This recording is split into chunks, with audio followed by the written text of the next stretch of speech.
Hi everybody, Bobby Ogilvy, Project Manager and Professional Coach. Today's question, what is a sales funnel, or you probably also heard the term sales pipeline. Sales funnel or sales pipeline is a way of looking at your customers and dividing them by stages depending on how far along, how likely they are to buy, or you could even actually extend it and say, if they've bought and how much they've bought, how long you've retained them. So formally, when you start to crunch this stuff out, some of the numbers that will come out will be like CAC, customer acquisition cost. That's how much money it takes to close a sale. Lifetime customer value, LCV, which is, like it sounds, over the life of this single given customer, how much you're going to earn from them. There's other metrics you can get into, right? Average deal size. What's the price of the average buy, right? The main thing I want to talk about, and probably the first point to understand about sales funnels or sales pipelines, is that the whole point of structuring them in stages is to add more clarity and kind of quantifiable crunch to what would otherwise be a very nebulous process. If you think of kind of sales at its worst, is this very humanistic thing of trying to find people in your product, understanding their needs, and selling them the thing. But if you didn't have some process or some crunch to add into that, it would be like, how are your sales going? Good. I'm trying to talk to people. And you probably dealt with situations before where some person trying to update you on something and you want kind of a clear sense of how much progress is made. And they're giving you back this very experiential, humanistic kind of like, it's going, it feels like this. Well, does that help you predict or forecast sales? No, it doesn't. But a good pipeline will help you. So how does it help you? It helps you by breaking down the stages of the sale into set processes or criteria. So one normal way of doing this would be let's say you have 4 pieces of it, right? And you could break it down into more pieces depending on what your situation is like, or you could even try to crunch a few of them together, collapse a few of them into the same step. But let's say you have it in 4 pieces, and it would be, the first one would be, is it a marketing qualified lead, an MQL leads, and then from that, those would become, so you have a contact list, right?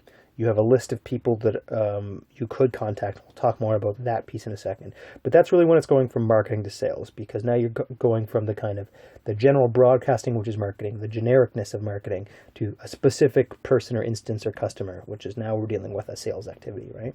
Because we can attribute particular actions to a particular person we're trying to sell to, right?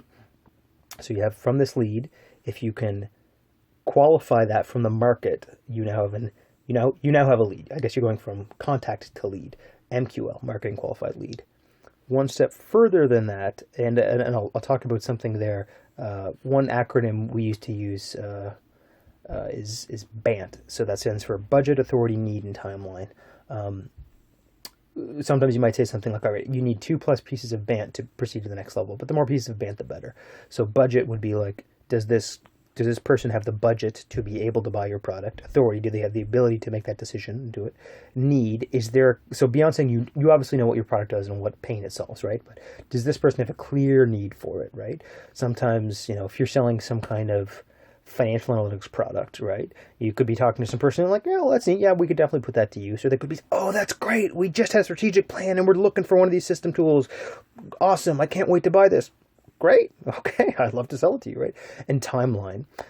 So for timeline, you probably want to operationalize that to a set number. Like a good heuristic is 6 months. Are they going to buy in the next 6 months? But, something more B2C level, you might say, well, are they going to buy in the next month, right?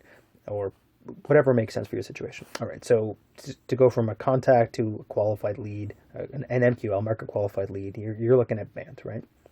One step further from that would be an opportunity. So then you're trying to get them to commit to a meeting and get more intel about what they're dealing with. So some products might need more customization, or some might depend on when I'm saying customization, that's from a system tool standpoint. There might be parts of your system you need to adjust to accommodate them.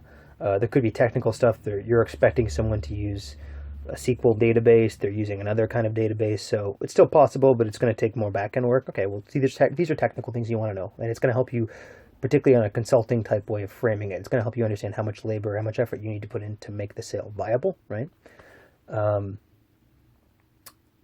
So all of this whole opportunity thing is trying to understand more about, ultimately you're trying to get to the point where you're offering them a contract or offer or whatever you're trying to sell them, and you need to know more about their situation so you can do that accurately, right? And then the next stage is them after. So if they're into that and they like that and you get the intel, then they're going to the next stage, which is, so they have this contract in front of them, and then do they buy it or not, right?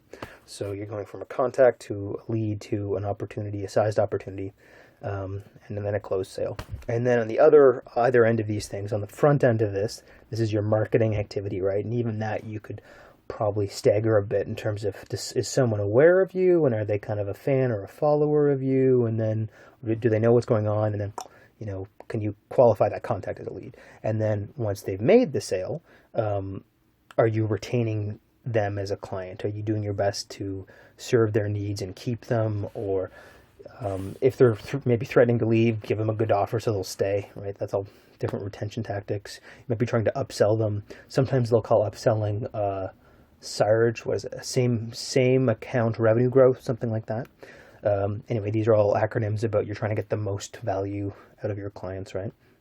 Now, this is all assuming B2B selling, which is to say it's a business product. It probably costs in the tens of thousands of dollars, maybe per month or per year. And so you can invest more labor into it because you're going to get so much return on it. The same basic principles apply to B2C, except for you probably want to automate a lot of this and spend a lot less time. And that just makes sense. You can't spend hours selling a product that ultimately you're going to sell for, look, great. I'm glad after 3 hours you finally bought that $15 widget. The economics of that just do not make sense, right? But the same basic principle of their steps at each step of the way. One of the best things about sales pipelines, sales funnels, is that if you've done your job right, you know what the conversion rates step to step are. So then when you can look at any point in your funnel, you can look at what's in your pipeline and just say, oh yeah, well, I know people at this stage, have a 10% chance of, so normally one good acronym or one good kind of thumbnail sketch would be, you might be able to qualify 10% of your contacts to leads, 30% of your leads to opportunities, and then close 40% of your opportunities to final close sales, right? And so then, all right, well, that means whatever stage you're at, you can just quantify each chunk of that, right? As you get better, you can actually adjust those over time because not just some top down, I've decided these are what the numbers are, bottom up what those conversion rates are, right?